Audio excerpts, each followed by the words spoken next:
Hey everyone, this is Nicole Glass, and today I want to talk to you a little bit about photographing protests. When you live in a city like Washington, D.C., there are endless opportunities to photograph protests.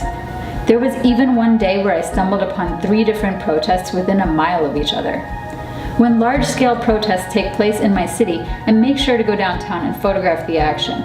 With hundreds or even thousands of people holding signs, chanting, and taking a stand for what they believe in, these events can generate the most colorful of images, and images that are valuable to the news media and to history. But you really have to prepare yourself in order to get good shots of protests. So let me get into some tips and tricks for you that you can apply when you photograph protests in your city or town or whatever region you live in. Before you do anything, make sure you pack a lot of water, pack snacks, wear comfortable shoes, be prepared to spend a lot longer outside than you might have originally planned for.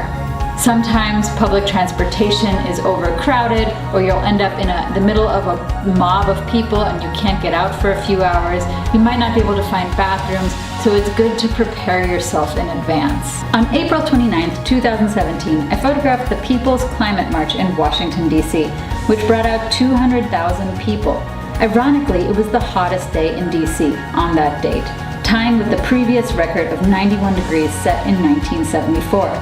Although I have photographed bigger protests, such as the Women's March on Washington, the Climate March was my favorite because despite the sweltering heat, the energy was high, the vibe was positive, and the National Mall was filled with music, speeches, and enthusiastic people who care about the earth. Protesters I encountered were eager to be photographed, smiling and holding up their signs for me. Make sure to bring a wide-angle lens. This will allow you to get good crowd shots of lots of people. If it's a huge protest like 200,000 people or 1 million people, you really want to capture the scale of that event, and you're only going to be able to do that with a good wide-angle lens.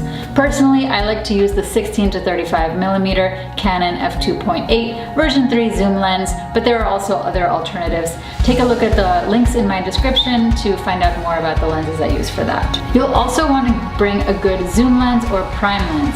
Something like the 85mm 1.2 or 1.8 will do really well to capture portraits, to capture people's emotions, to capture faces, so make sure you have that in your camera bag as well.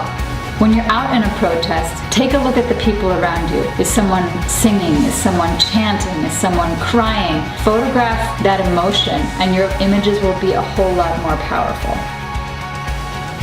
Being in the middle of a protest is great. It really allows you to get a sense of what that is like. But sometimes it's also good if you can find an elevated area and get some aerial shots of the protest. Sometimes you might have access to a rooftop and you can look down at the event and get those awesome aerial shots. Again, if you have a wide angle for that, it'll be perfect. Other times you might not be so lucky, so you might want to find a public building. Maybe you can go to the 2nd floor or the 3rd floor and get a nice view from the window there, or maybe you can climb a tree. Just don't break any sort of laws. Another thing to remember is always bring extra memory cards, extra batteries, and even bring your charger just in case you find a place to charge them. So those are just a couple of quick tips for you. If you have the chance to photograph a protest, definitely do it. It's a good experience. If you enjoyed this video, please give it a thumbs up. Please subscribe to my channel. I would be super happy, and that will also motivate me to produce more content. Thank you so much for watching, and enjoy the rest of your day.